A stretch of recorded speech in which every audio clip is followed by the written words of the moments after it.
lived here for many years in Toronto when I was a young actor. I came from Montreal, and no, don't bother. And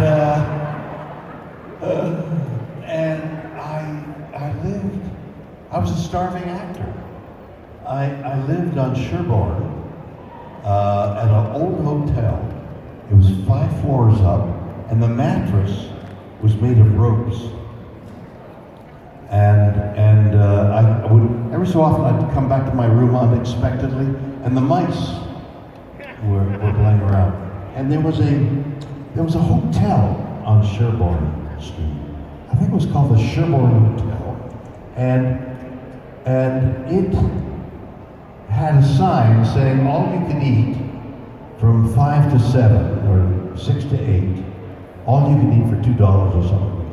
So I wouldn't eat all day until I went to the Sherbourne cafeteria and ate my one meal of the day for $2. Then something strange happened at the hotel. The character of the hotel changed. At 6 to 8, families, large families, would go in and eat all they could eat for $2. 8 o'clock, the cafeteria closed, and the bar over there opened up, and the hotel was like a brothel. Little kids here? Yes, okay. But it's time that you knew what a brothel. So I had nothing to do. I didn't know anybody in Toronto.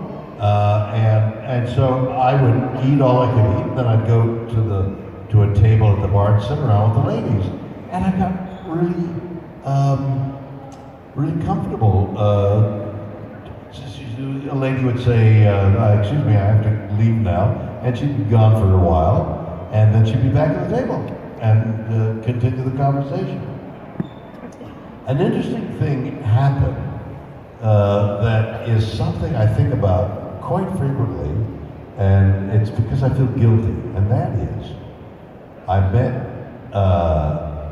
wrote a drama for CBC, and I met the lady who became my wife as the actress, one of the actresses on the piece that I wrote.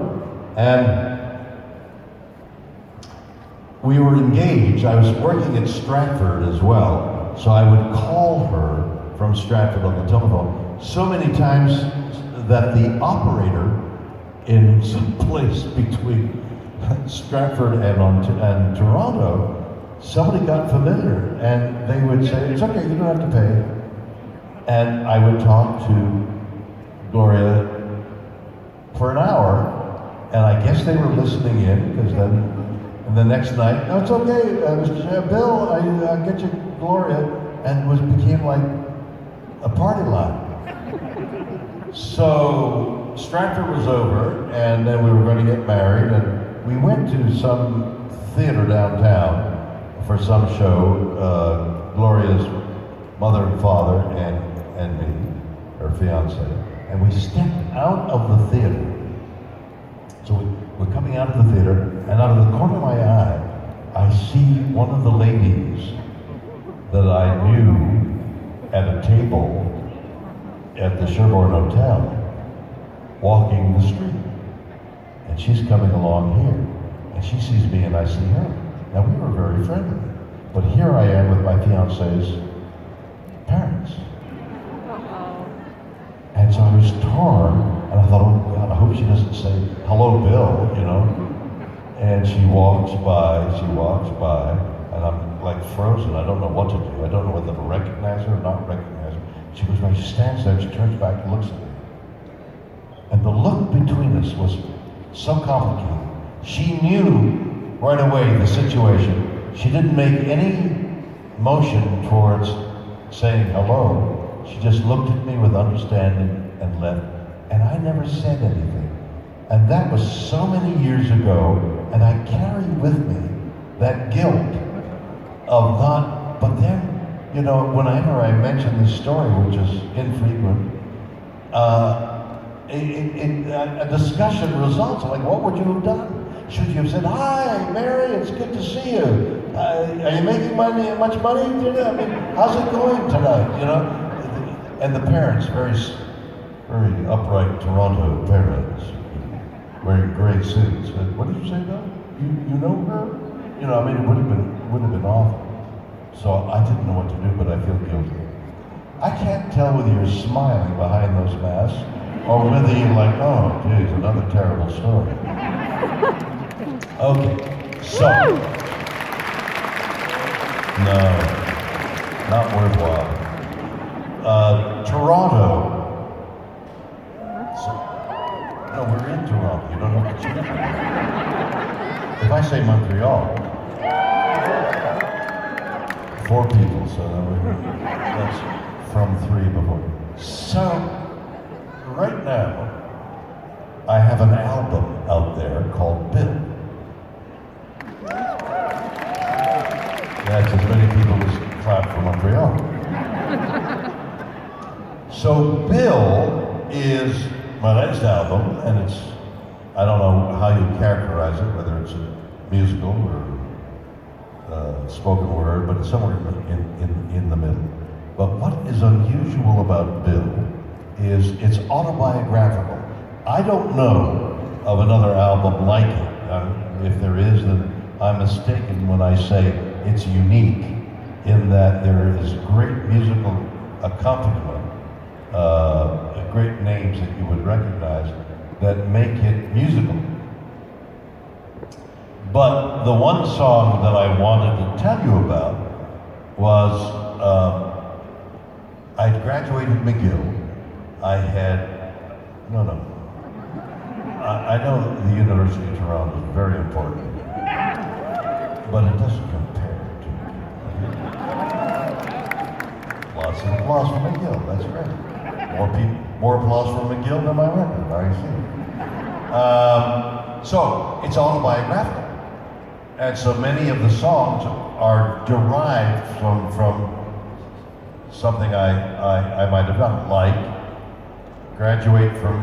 barely graduate from McGill, work in a summer theater the year I graduated. There was a summer theater in the park in Montreal. And from there, I went to Ottawa to be part of a professional, a politician down here just from Ottawa. And now it was time, because I was going back and forth, going back to Montreal fairly frequently. It was time to really leave home. And so I got in this cheap, used Morris Minor. I put all my things in the back seat. And now I'm driving across a bridge. I don't remember which one, but it must have been something over the St. Lawrence River or something like that. And I realized that I was leaving home and I was crossing a bridge. At that moment, an 18-wheeler started coming this way at me. And that pillow of air that they blow in front of them pushed my little Morris Minor almost over to the side. But it didn't go, and in that moment I thought, wow, if I went into the water, all my belongings and me would disappear, and there would be no sign of me having lived on this earth. But I didn't go to the side, but continued on. And the song is called The Bridge, because we're all crossing bridges all the time. We're going from one place to another on an adventure, which is our life, and we cross that bridge, and there's always an 18-wheeler coming at us. And we have to survive the 18-wheeler, cross the bridge, and keep on our journey. And that's what the song is all about. So that's the idea behind the album. All right, there's a so here's the thing. Why did I do that? Why did I do that? 2 years ago, a young man, a very talented producer, said to me, "Hey, Blue Origin is going to send a rocket up, and they're going to invite like 4 or 5 or 6 people to go It'd be a great match. You go on the balloon. I said, wait a minute. Nobody's interested in me going. Oh no, Bill, they would. No, they would. So he suggested to Blue Origin, which is the arm of Amazon that's shooting these rockets up there. And they say, well, come up to Seattle and let's talk about it. So we go up to Seattle, and I say, no, that's very, I think we should, yes, I think we'll do that. And we leave, and COVID hits, and everything stops, and a year goes by. And then they announce they're going to shoot the rocket up. And my friend, the producer, says, you see, they're gonna call any moment. And they don't. They announced that Jeff Bezos, head of Amazon, is going to go up. So I'm thinking, well, Jeff Bezos is going to call me and say, come up with me. And he doesn't. He chooses his brother. So he and his brother and two other people go up first. And I say to Jason, the producer, I said, you see, I know, nobody's interested. He said, maybe they'll take you on the second one. I said, but the second one's like being vice president or something. Nobody cares about the second thing. Jeff Bezos went up and that was it. They asked me to go on the second thing. So I'm thinking, why do I want to do that? Every time my family would go on a roller coaster ride, they'd say, come on, let's go. And I'd say, no, I don't need the thrill of going on a roller coaster ride. I sit in front of a lot of people and don't know what's going to come out of my mouth next. That's a bigger thrill than you can have on a roller coaster.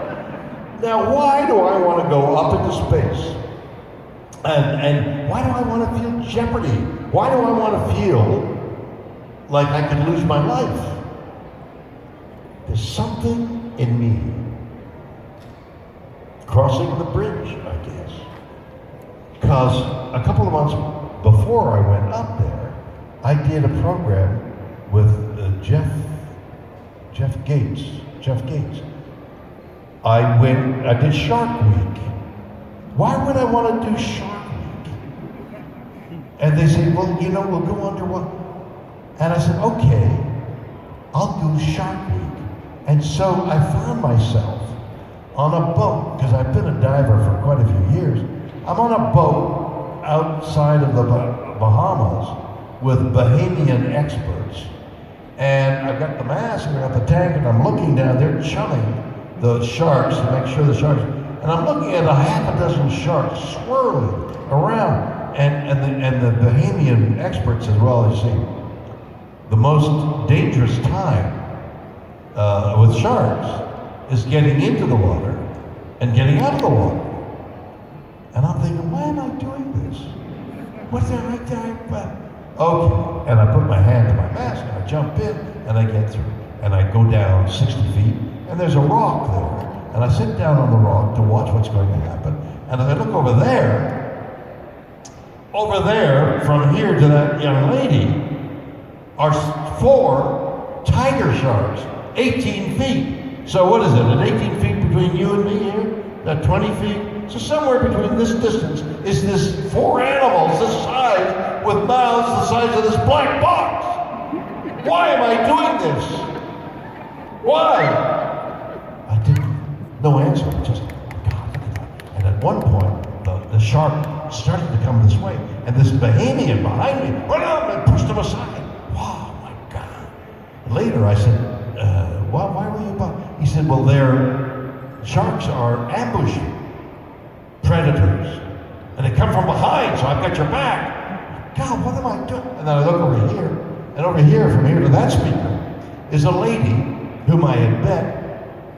She had come down as a tourist, and she stayed 30 years because she loved sharks. And she's loving sharks so much that she's surrounded by sharks. She's petting the sharks. And then as I look over there, she comes towards me carrying a 5-foot shark. And she puts the 5-foot shark in my lap. And I'm thinking, what am I doing here? And they're all wearing chainmail in case a shark bites them. I'm not wearing chainmail. Why haven't I got chainmail? And I'm stroking this beautiful little shark, big shark. Now, I have read, seen, that if you turn a shark upside down and stroke it, it goes into a catatonic faint. They faint. Now, that's bizarre, except that we now know that orcas know that. And how would an orca know to turn, because they turn great whites, which is the only bigger predator than a tiger shark. They turn great whites upside down and they stroke it, nice little white, and then they eat its liver. How would they know to do that? So I'm petting this shark, and I'm thinking, oh, it's in a faint. And inadvertently, I put my finger in the gill, and the shark swims off. It wasn't in a catatonic faint. It was alive and ready to bite me, and I wasn't wearing a suit. Now I have to get out. And I remember the guy saying, the most dangerous time is getting in and getting out. And so I'm climbing the ladder. I swim up through the sharks, and I'm climbing the ladder, and I know that one of the sharks said to the other, look at that asshole. Okay, that's not for kids. So now I'm sitting on the rocket, okay? I'm in a seat like this, and beneath me, they're putting hydrogen and oxygen in a tank. And they're going to put a match to it momentarily. They're going to blow. And I remember seeing the Hindenburg documentaries. You know, where the Hindenburg, down, and people are running from it. And then the announcers going, oh, the humanity of it all. And we're all crying because we're seeing this great airship destroyed. You know how it was destroyed? Hydrogen. Went up the line that was anchoring it, static electricity, and lit some hydrogen bomb in the back, and it exploded, and the ship, people died, the ship died, and everything, and all the humanity. And I'm lying there, realizing they're putting hydrogen in a tank and oxygen. And I'm thinking, why am I doing this? Then it explodes. But it explodes in a conditioned way, and the rocket takes off, and it goes up. And it goes up faster and faster. And then it goes 2,500 miles an hour. And the G's in your seat, you're on. And I'm thinking, I don't know whether I can survive this, because I had walked up 11 flights of stairs, and to get up the gantry, I had walked up 11 flights of stairs at 4,000 feet altitude, and I thought, you know, about after 5 flights, I'm going, and that's not a good picture for Captain Kirk.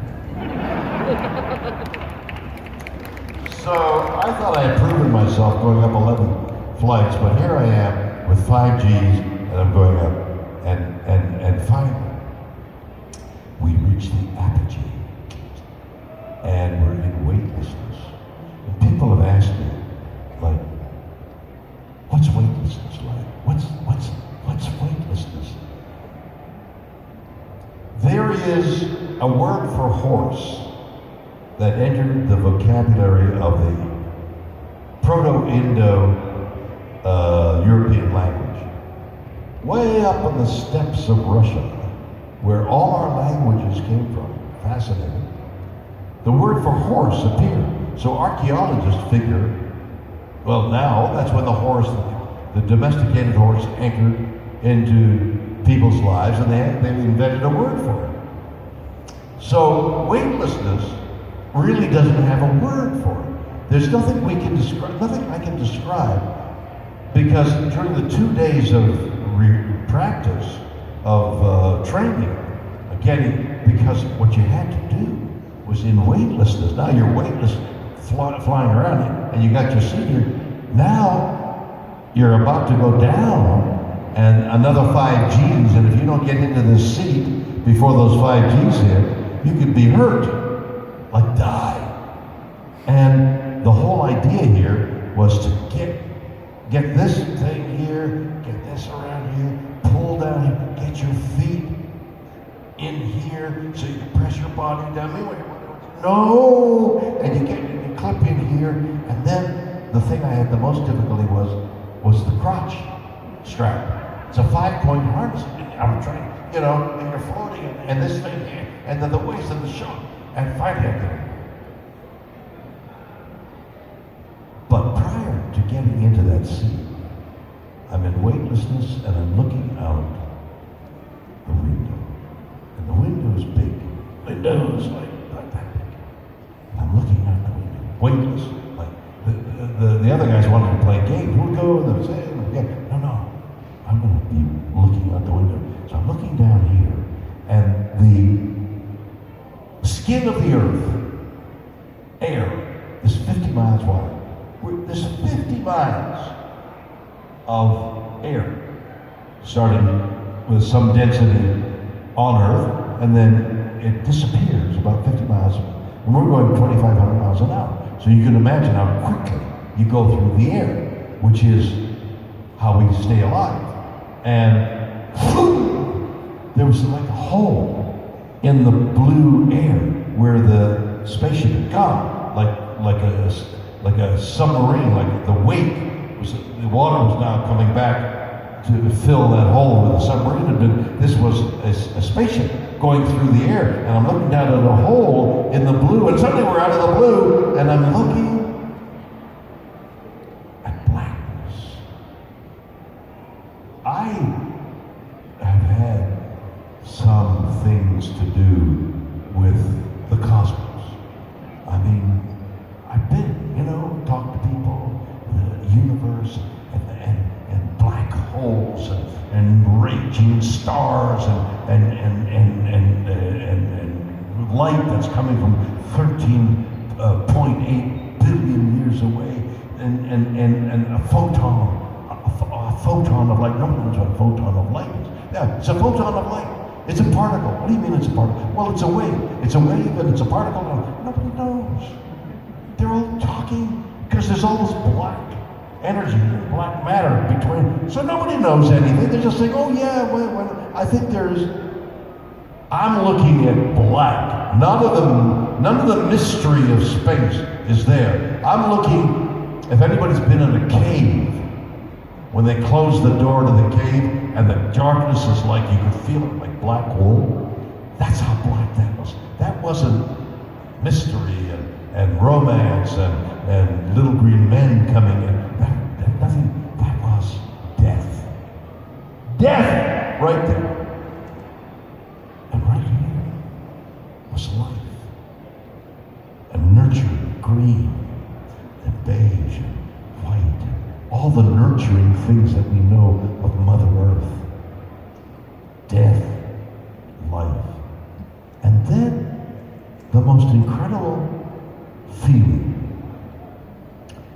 Because I'm the age I am, and so statistically, I'm gonna die before anybody else in this audience, okay? Now, you may die before me, but it's highly unlikely, okay? I'm gonna die before you. So the idea of death is very there. Again, in the album Bill, I write about loneliness, and the last line of the poem of the song Loneliness, great feeling of sadness. And I don't know why, because I've been immersed in the ecology of the earth, and the bewilderment of how it was made and where life came from, and then how things evolved.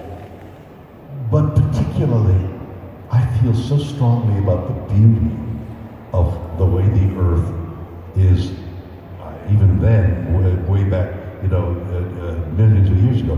But now, there is such beauty and such magic about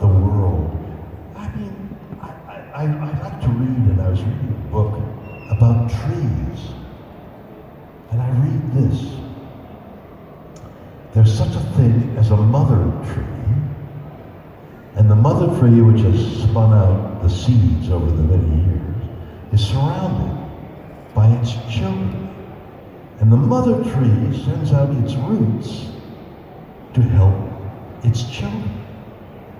It also, when it's attacked by beetles, sends out a pheromone.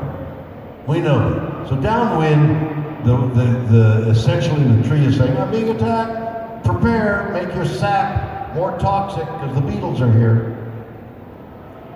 And not the group, not the musicians.